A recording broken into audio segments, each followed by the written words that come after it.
시사의 스위치를 켜다 따뜻한 시사온 시간입니다. 시사평론가이신 한동대학교 주재원 교수와 함께합니다. 어서 오세요. 네, 안녕하세요.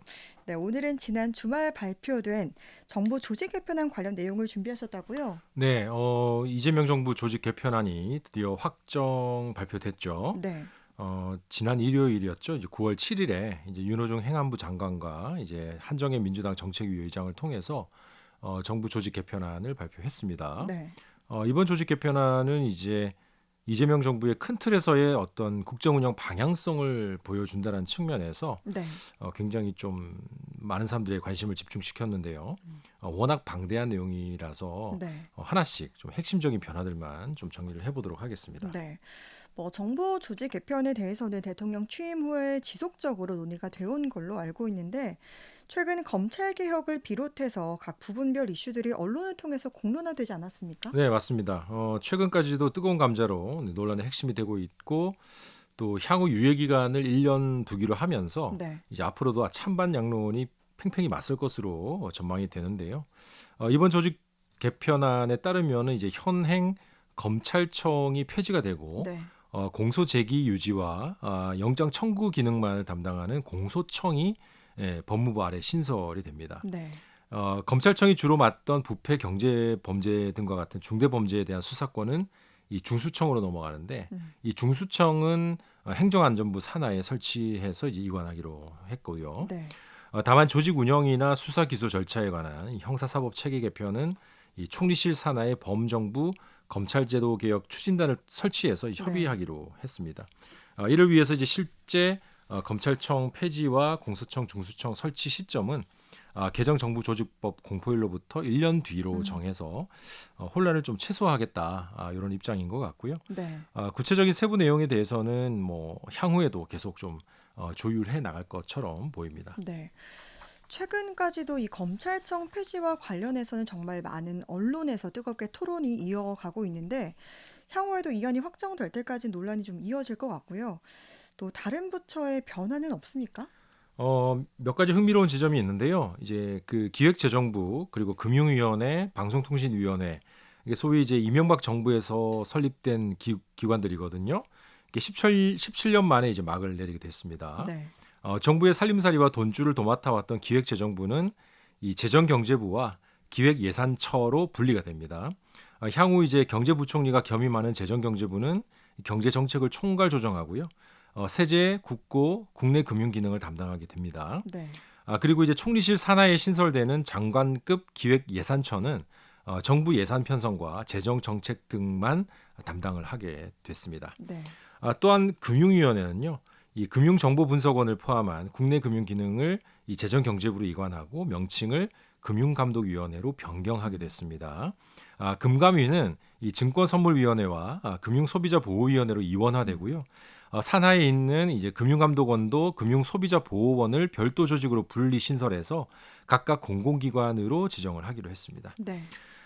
그리고 이제 검찰청 폐지와 더불어서 최근 몇 년간 가장 떠들썩했던 이 방송통신위원회는 이 과학기술정보통신부의 방송지능정책 기능 등을 이관받아서 방송미디어통신위원회로 재탄생하게 됐습니다. 네. 따라서 이제 방통위가 이제 폐지 수순을 밟게 됐고요. 내년 8월까지인 이진숙 위원장의 임기도 자동 종료될 것 같습니다. 네, 정말 큰 변화가 생길 텐데 이외에도 이제 과기부 총리 신설이라던가 사회부총리 폐지 등 변화들이 더 있지 않습니까? 맞습니다. 이제 기존의 교육부 장관이 겸하던 사회부총리는요, 이제 광범위한 정책 범위와 낮은 실효성을 이유로 폐지되게 되고요. 네. 대신 과학기술과 인공지능 분야를 총괄하는 이 과학기술부 총리, 과학기술 부총리가 되는 거죠. 이게 입에 잘 안 붙습니다. 이제 네. 처음 신설되는 거다 보니까 과학기술 부총리가 이제 새롭게 신설되는 거죠. 네. 이재명 정부의 과학기술 우선 정책 방향이 좀 반영된 부분이다. 이렇게 볼 수 있겠고요. 과학기술 분야에 좀 힘을 실어주는 것 같습니다. 네. 이와 더불어서 AI 생태계 조성을 위한 이 대통령 직속 국가 AI 전략위원회도 확대 개편되고요. 기존의 환경부는 이 산업통상자원부 2차관이 담당하던 에너지 정책 기능을 흡수해서 네. 기후 에너지 환경부로 개편이 됩니다. 환경과 기후 변화 대응은 물론이고요. 에너지 믹스 등과 같은 이 이재명 정부가 공약한 이 탄소 중립 핵심 기능까지 담당을 할 예정입니다. 네. 또 이제 지난 윤석열 정부에서 3년 동안 폐지되지 않고 버텼던 여성가족부도 이번 정부 조직 개편에 포함된 걸로 알고 있는데 어떻게 됐습니까? 맞습니다. 이제 기억하실지 모르겠지만요. 2022년 대선 당시에 윤석열 국민의힘 후보, 당시 후보였죠. 이 대선 공약 중 하나가 바로 여성가족부 폐지였습니다. 네. 그런데 이제 막상 정권을 잡고 폐지를 하려고 하다 보니까 유엔을 비롯한 세계 다양한 기관들에서 심각한 우려를 표명했었고요. 네. 그래서 결국 폐지는 못하고 그냥 거의 질질 끌고만 왔던 상황이죠. 근데 이제 이번 정부 조직 개편을 통해서 여성가족부는 이 성평등 가족부로 탈바꿈하게 됐습니다. 네. 기존 여성정책국을 성평등정책실로 확대 개편했고요. 네. 여성정책은 물론이고 역차별 해소 등의 기능도 보강하기로 했습니다. 네. 또한 중소벤처기업부에서 복수 차관제를 도입을 했습니다. 이제 조직을 그만큼 확대한다는 건데요. 네. 이 소상공인 연합회가 지난 3일에 이 정청래 민주당 대표와 간담회에서 여러 가지 요구들을 했는데 이때 특히 소상공인 전담 2차관을 신설하기로 약속을 했었거든요. 네. 그래서 이제 중소벤처기업부 2차관은 소상공인 자영업자 지원 그리고 육성 보호 등과 같은 정책을 수립하고 집행하는 기능을 중점적으로 수행을 하게 될 것 같습니다. 네. 고용노동부의 경우에도 이제 이 대통령이 최근 강조한 산업재해 예방과 이 산업 현장 안전 보건 체계 구축 기능을 강화하기 위해서 네. 현행 실장급인 산업안전보건본부를 이 차관급으로 네. 격상하기로 했습니다. 네. 뭐 그 외에 또 기존의 기관이 격상되는 곳들 어떤 곳들이 있죠? 꽤 있는데요. 이제 가장 눈에 띄는 것은 통계청과 특허청이 각각 이제 총리실 소속의 국가 데이터처와 지식재산처로 승격이 됩니다. 그러니까 청에서 처로 승격이 네. 되는 거죠. 7일 브리핑에 나섰던 윤호중 행안부 장관이 직접 밝힌 내용을 보면요. 네. AI 시대 통계 및 공공민간 데이터를 아우르는 범정부 데이터 거버넌스를 확립해서 각종 통계와 데이터 연계 활용 기능을 강화하고 네. 지식재산권의 창출과 활용, 보호 기능을 종합적으로 수행해 미래를 선도하는 산업혁신의 기반을 마련하기 위한 것이라고 네. 설명을 했습니다. 이제 이재명 정부의 AI 산업 최우선 육성 기조와도 또 맞닿아 있는 부분이기도 하고요. 네. 이런 개편들을 통해서 좀 향후에 현 정부가 과학기술, 특히 이제 AI라든지 데이터라든지 이런 부분에 좀 굉장히 힘을 실어줄 것 같습니다. 네. 그럼 이번 이 정부 조직 개편안은 어떤 과정을 통해서 언제부터 시행된다고 보면 될까요? 민주당과 정부는요 이번 조직 개편안을 담은 정부 조직법 개정안을 오는 9월 25일 본회의에서 처리하고 공포 즉시 시행할 계획인 것으로 알려졌습니다. 네. 다만 이 기재부 금융위 개편안의 경우는 국회 예산안 심사 일정을 고려해서 내년 1월 2일부터 시행하기로 했고요. 네. 하지만 이제 국회의 절대 다수 의석을 차지하는 여당 앞에 난관이 없는 것은 아닙니다. 이 금융위 개편안은 특히 금융위 설치법이 함께 개정이 돼야 하는데 네. 이 소관 상임위가 정무위원회거든요. 근데 이제 정무위원회의 위원장이 국민의힘 몫입니다. 그래서 이게 자칫 좀 지체될 가능성도 배제할 수 없고요. 네.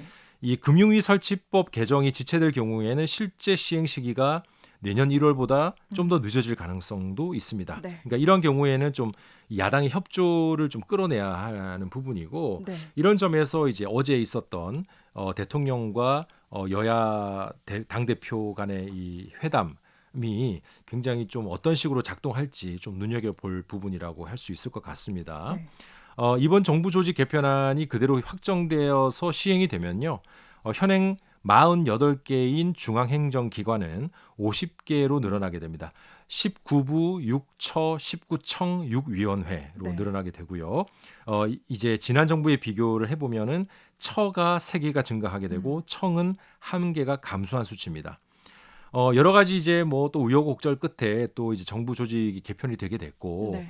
또 앞으로 이 정부 조직 개편이 본회의를 통과해서 실제로 이제 시행되는 과정에서 여러 가지 또 잡음도 나올 것 같습니다. 네. 벌써부터 지금 정부 여당 내에서도 음. 몇 가지 좀 디테일한 부분들에 대해서는 좀 반대 목소리가 음. 나오고 있는 상황이거든요. 네. 이런 점들을 본다면은 과연 이번 정부 조직 개편이 얼마나 연착륙할 것인가가 이제 중요한 좀 관전 포인트가 될 것 같고, 무엇보다도 이제 국민의힘을 비롯한 야당의 협조를 어떻게 끌어내서 국민 전반의 어떤 뭐랄까요, 이제 설득을 할 네. 수 있을 것인가 하는 것이 이제 또 다른 관전 포인트가 될 것 같습니다.